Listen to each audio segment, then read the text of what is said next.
छत्तीसगढ़ में भाजपा की 10 लोकसभा सीटों में जीत के बाद गुरुवार को सांसद की अहम बैठक हुई, जिसमें सभी नवनिर्वाचित सांसद भी शामिल हुए थे। इसी दौरान कांकेर के नवनिर्वाचित सांसद भोजराज नाग भी बैठक में मौजूद रहे। बैठक के बाद वो पहली दिल्ली के लिए रवाना होंगे। इस दौरान हमारे संवाददाता ने उनसे खास बातचीत भी की। तो आइए सीधा रुख करते हैं हमारे संवाददाता राघवेंद्र पांडे की ओर। छत्तीसगढ़ में भाजपा ने 10 सीटों पे जीत हासिल की है, उसमें एक कांकेर का सीट है जो कांग्रेस का गढ़ रहा है। आइए उस पर बात करते हैं। सर, आपने कांकेर में जीत हासिल की है, कैसे कैसे देख रहे हैं इसको? निश्चित रूप से नरेंद्र मोदी जी की जो गारंटी की योजना है, केंद्र सरकार और राज्य सरकार की जो जन कल्याणकारी योजना है, इसी का परिणाम है। क्या आप विकास के लिए क्या सोचे हैं कांकेर के?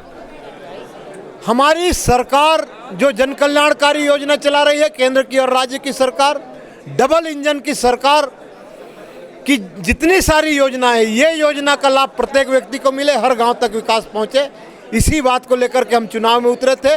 और उसका परिणाम था कि छत्तीसगढ़ में भारतीय जनता पार्टी प्रचंड बहुमत से जीत करके आई है। पहली बार दिल्ली जा रहे हैं मोदी जी के पास, कांकेर के किन मुद्दों को रखेंगे?